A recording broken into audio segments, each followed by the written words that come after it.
साथी हम अक्सर यहाँ आते हैं, माने टैगोर हिल से। टैगोर हिल से ऊपर ये नज़ारा देखने को अच्छा लगता है। लेकिन हाँ, टैगोर हिल जो यहाँ का पुरातन पर्यटन स्थल है, उसकी दशा देखकर हमेशा दुख और क्लेश ही होता है। आपको इसमें टुकड़े टुकड़े में करके हम कुछ बनाए हैं, उसको दिखाएंगे आपको भी दुख होगा। चलिए, लेकिन तो भी यहाँ आना चाहिए और देखना चाहिए। यहाँ की सबसे बड़ा जो आपको जो फ़ायदा है कि वो आप यहाँ के टॉप से, आकाश से आपकी दूरी कम हो जाती है। खुला प्रशांत आकाश जो है दूर दूर तक फैला वो, और यहाँ से आप पूरे शहर में जो रद्दोबदल हो रहा है, जो निरंतर विस्तार हो रहा है, विकास हो रहा है, तथाकथित विकास, क्योंकि इस कंक्रीट के जंगल में हरियाली निरंतर कम होती जा रही है। पहले चारों तरफ हरियाली ही हरियाली थी, अब उसमें धीरे धीरे ये हुआ कि दोनों बराबर थे। और अब हो सकता है यहाँ आपको ज़्यादा दिखे, लेकिन आप जब और ऊंचाई से देखेंगे तो चारों तरफ कंक्रीट का जंगल ही दिखाई देगा। ठीक है, देखते हैं। जोहार साथी, हम टैगोर हिल में हैं, जिसको लोग टैगोर हिल के नाम से जानते हैं। लेकिन और रांची का पुरातन ये एक पर्यटन स्थल है, जहाँ जो भी बाहर से आता है एक बार ज़रूर आता है, और पुरातन काल से बहुत दिनों से आ रहा है।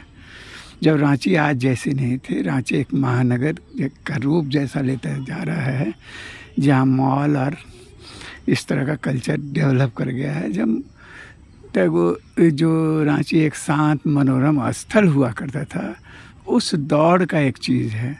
और जो भी आते हैं वो भी टैगोर हिल को कितना जानते हैं, इस शायद कम ही जानते हैं उसके बारे में। टैगोर हिल से तुरंत जोड़ लेते हैं कि रविन्द्रनाथ टैगोर से जुड़ा हुआ कुछ चीज़ है, लेकिन यहाँ ऐसा नहीं है। इसके बारे में हम संक्षेप में आपको एक पढ़ के सुना देते हैं। हम सभी रविन्द्रनाथ टैगोर की एशिया के प्रसिद्ध नोबेल साहित्यकार के रूप में जानते हैं। यह विश्व कवि के नाम से भी जाने जाते हैं। उनके कुछ कविताओं के संग्रह के कारण उन्हें नोबेल पुरस्कार भी मिला, परंतु बहुत कम लोग इस आधा सत्य को जानते हैं। एक कवि, गायक, चित्रकार रविन्द्रनाथ टैगोर अपने बड़े भाई ज्योतिन्द्रनाथ टैगोर की कृति है।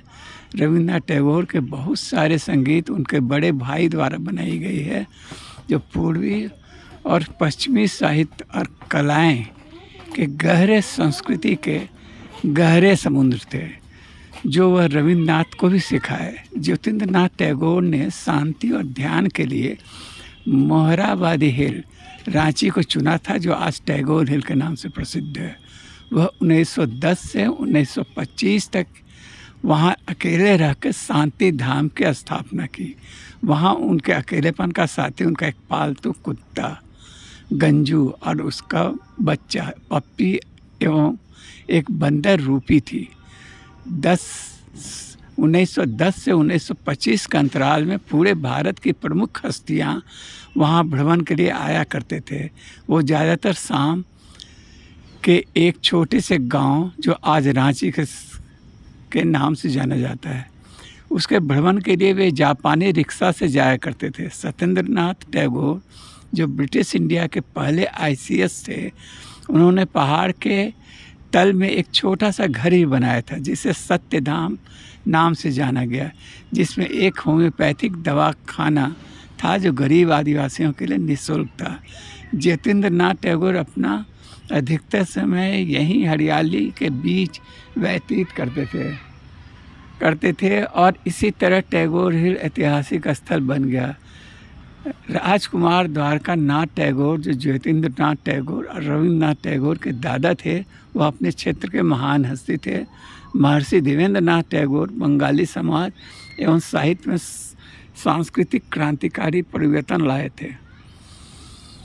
उनका दूसरा पुत्र सुरेंद्रनाथ टैगोर, जो ब्रिटिश इंडिया के पहले ICS, और उनकी पत्नी जगनंदिनी ने उस समाज को शिक्षा के प्रति जागरूक किया। प्रमुख रूप रूप से स्त्रियों को। ज्योतिन्द्रनाथ की मृत्यु के पश्चात टैगोर हिल की प्रसिद्धि धीरे धीरे डरावने खंडहर में तब्दील होने लगी। झारखंड राज्य की स्थापना और झारखंड के पर्यटन की सक्रियता के कारण टैगोर हिल को नया स्वरूप मिला है और उसकी संपत्ति को द टैगोर हिल, जो कि सामाजिक प्रतिनिधि और राज्य सरकार द्वारा संचालित किया जाता है, उसे सौंप दिया गया।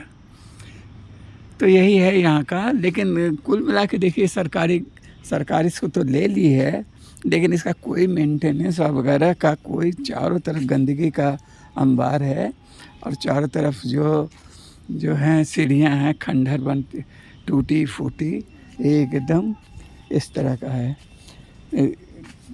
और ये सामने की सीढ़ियाँ देख लीजिए, नीचे से ऊपर तक आते समय तक ऐसी ही सीढ़ियाँ, ऐसी गंदगी है।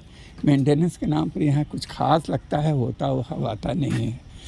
तो ये जो है सब कुछ होते हुए भी चक्कर यही है कि रवींद्रनाथ टैगोर चाहे इस तरह के जो लोग हैं, तो ये हो गया कि बंगालियों का है अपना, बंगाली समाज का लोग। तो बंगाली समाज का लोग भी धीरे धीरे रांची में उनकी आबादी कम होती जा रही है और वो इसकी देख रेख में कोई ख़ास रुचि नहीं लेते हैं और सरकार को भी कोई ख़ास वैसी रुचि नहीं है। सरकारी देख रेख के वाला जो चीज़ है वो उसका हालत झारखंड में ख़राब ही है। आप देखिएगा, उसमें मेंटेनेंस का घोर अभाव है, चारों तरफ गंदगी, ये वो इस तरह का है। हालांकि इसके बावजूद यहाँ का सौंदर्य, जैसे मामूली मूर्ति है, इसका सौंदर्य कम नहीं हुआ है। एक स्त्री का बाल संवारती हुई दूसरी स्त्री, ये बहुत खूबसूरत चित्र है और बहुत तरह का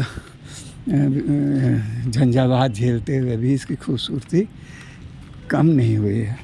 और आखिर में, और इसके साथ साथ मेरे साथ आप देखते जाइए कि सीढ़ियाँ कैसी हैं, क्या हालत है।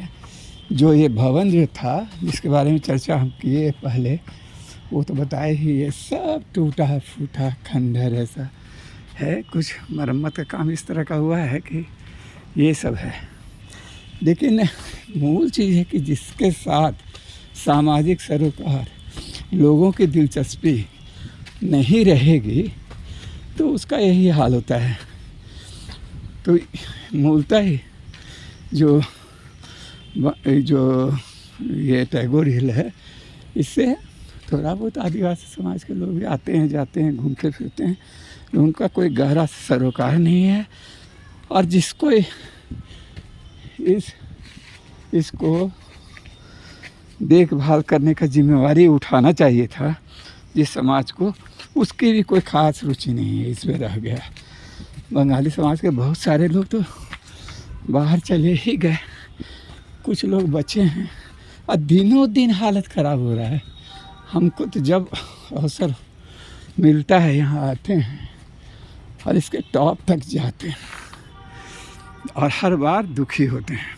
टॉप पर जो गुंबद था उसका लगता है कुछ जीर्णोद्धार हुआ है, कुछ चीज़ें और कंस्ट्रक्शन बनी है, ये सीढ़ियाँ वगैरह ये वो, और ऊपर गुंबद है। और एक नया परिवर्तन ये कि यहाँ सरना स्थल का सरना झंडा एक लहरा दिया गया है। यही है टैगोर हिल।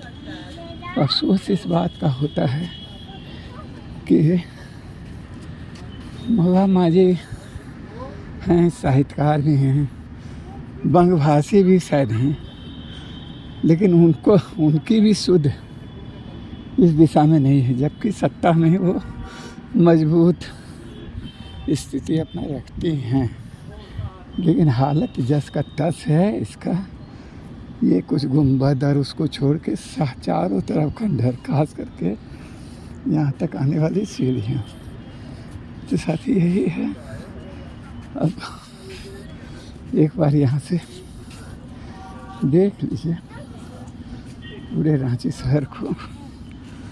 तो इस तरह का कल्चर जहाँ है, अब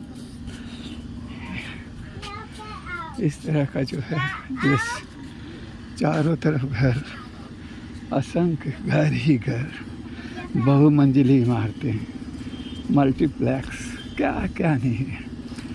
लेकिन इतना कुछ होते हुए भी जो है उसमें 1 मिनट हमको उधर देख लीजिए, ये है। और तो बताइए इस तरह का इस तरह का जो शहर बन रहा है, खूबसूरत मकान ही मकान, तरह तरह का स्थापत्य कला वाला मकान, देखो उसमें ये पुरातन धरोहर जो है वो इसके बीच खंडहर बना जा रहा है। लेकिन कोई अफसोस की बात नहीं है, इसको प्रकृति संवारती है, इसको और इसका सौंदर्य बनाए हुए है, वो कभी नहीं छीन सकती। धन्यवाद साथी।